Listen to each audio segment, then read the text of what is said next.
Paschal Thoughts, Discourses on the Resurrection. Please hit the like button to make YouTube spread this truth. Discourse 8. In imitation of the risen Christ, we too must strive to rise again from sin in such a way that we do not fall back into it. Christ, rising from the dead, dies no more. Death has no more dominion over him.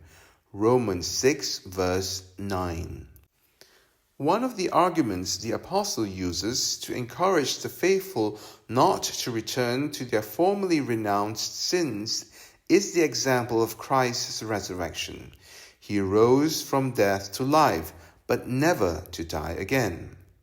Cardinal Hugo says, as if to say we must die perfectly to sin, so as not to return to it, just as Christ did not return to a life that would lead again to death. Because of the strength of past bad habits, of occasions, suggestions, and evil inclinations, our passions often remain much alive, very much so, and we easily fall back into former sins.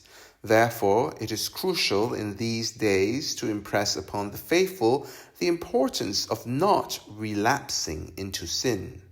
Salmeron observed that when our Saviour came out of his tomb, he left it closed. He did not open it, but passed through the stone by the gift of subtlety.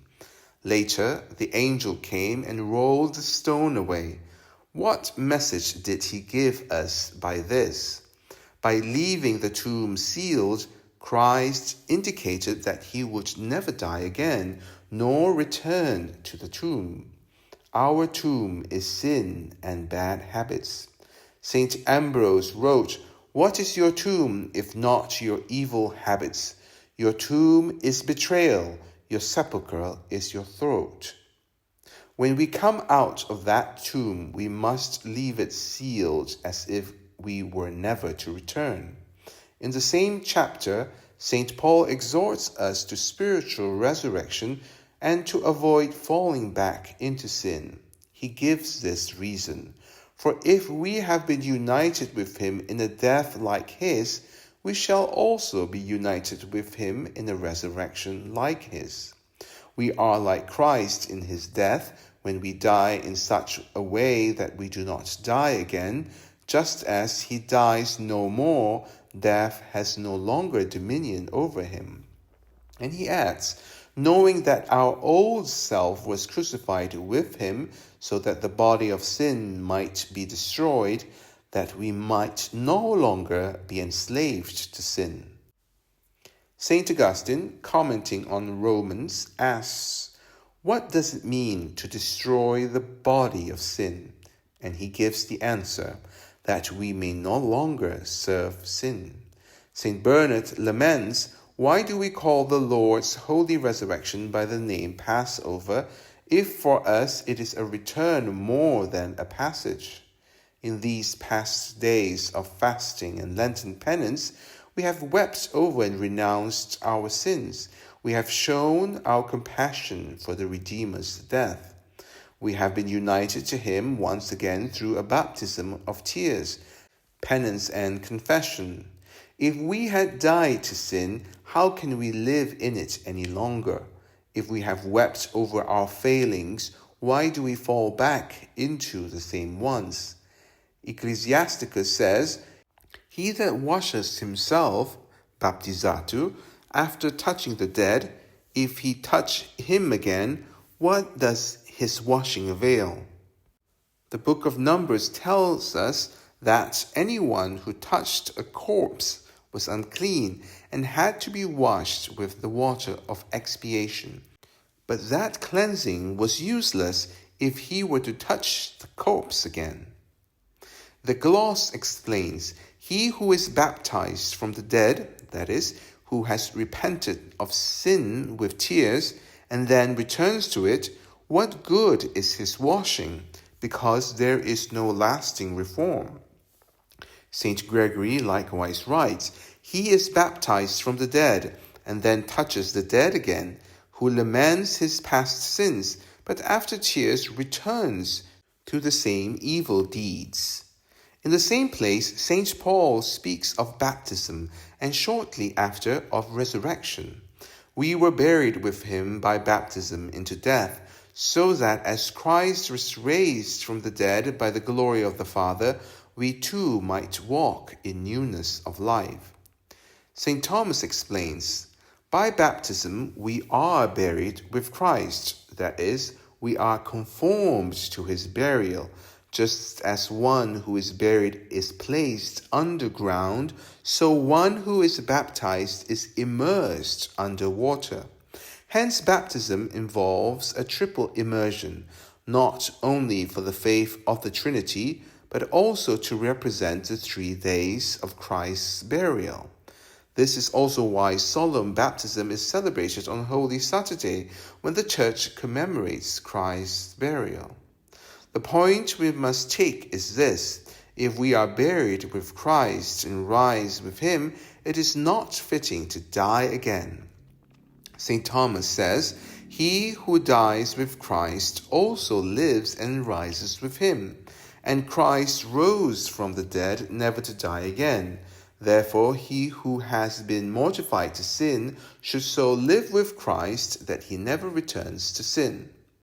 Everyone is familiar with the miracle God worked at the Red Sea for his people after celebrating the Passover and eating the lamb, which prefigures our Eucharist, in which we are nourished by the Lamb who takes away the sins of the world.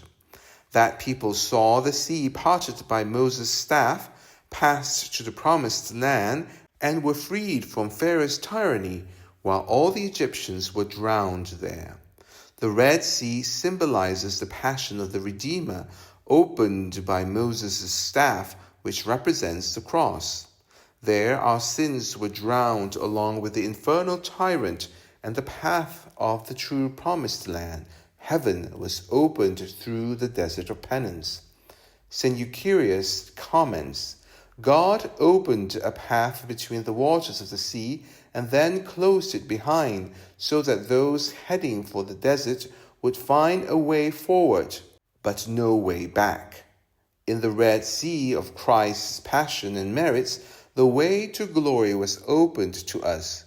Glory, the true promised land, provided we pass through the desert of penance.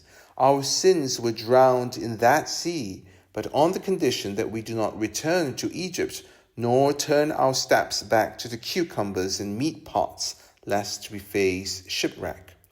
Cardinal Hugo, on the words, Christ, rising from the dead, dies no more, death no longer has dominion over him, says, he dies no more, not by relapse, which is more dangerous, just as an illness that returns after healing is more deadly.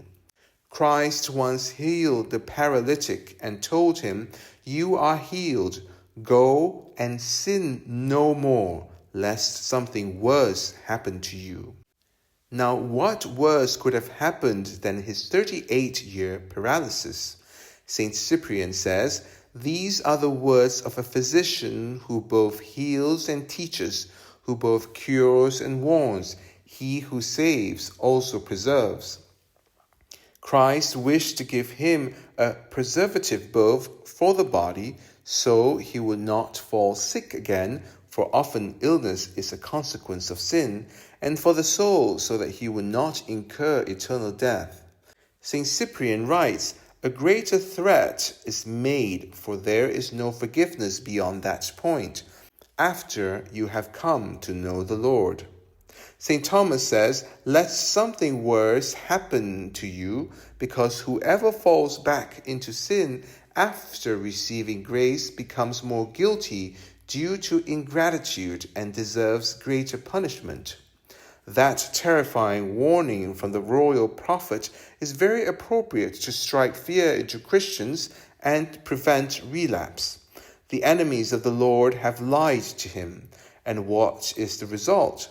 Their time shall be forever cursed. That is to say, according to Nicholas of Lyra, their punishment shall be eternal. But how could being liars bring so terrible a punishment? Here is how it applies to our case. Many in these days, to receive absolution, have lied in their hearts to God.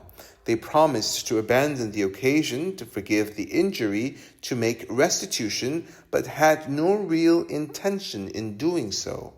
Or if they did, they quickly returned to the same sin. These shall be condemned to eternal punishment. The gloss says, they lied to him by taking up again what they had renounced, and their last state is worse than the first. Let no one among us in these resurrection joys prefers to resemble the vinegar offered to Christ on the cross, which he refused, rather than the honeycomb he tasted after rising. Who are those who drink this bitter vinegar, rejected even by the suffering Christ? Among the Nazarites it was forbidden to drink vinegar. They shall not drink vinegar. But why such a command? Who would even want to? Rabanus explains the moral mystery.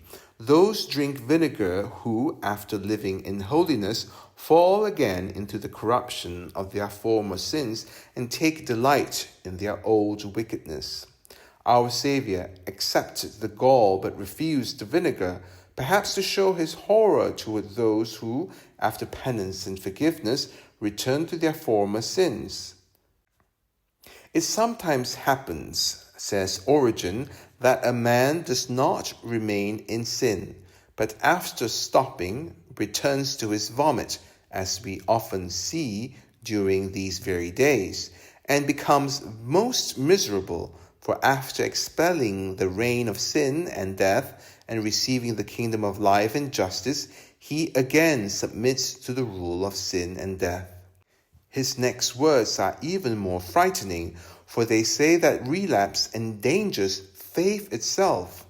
These are the shipwrecks of faith the Apostle speaks of. Amen. Please let us know what you think of this discourse in the comments section.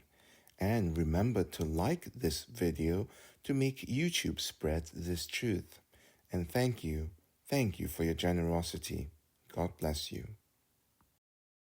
Ave Maria Stella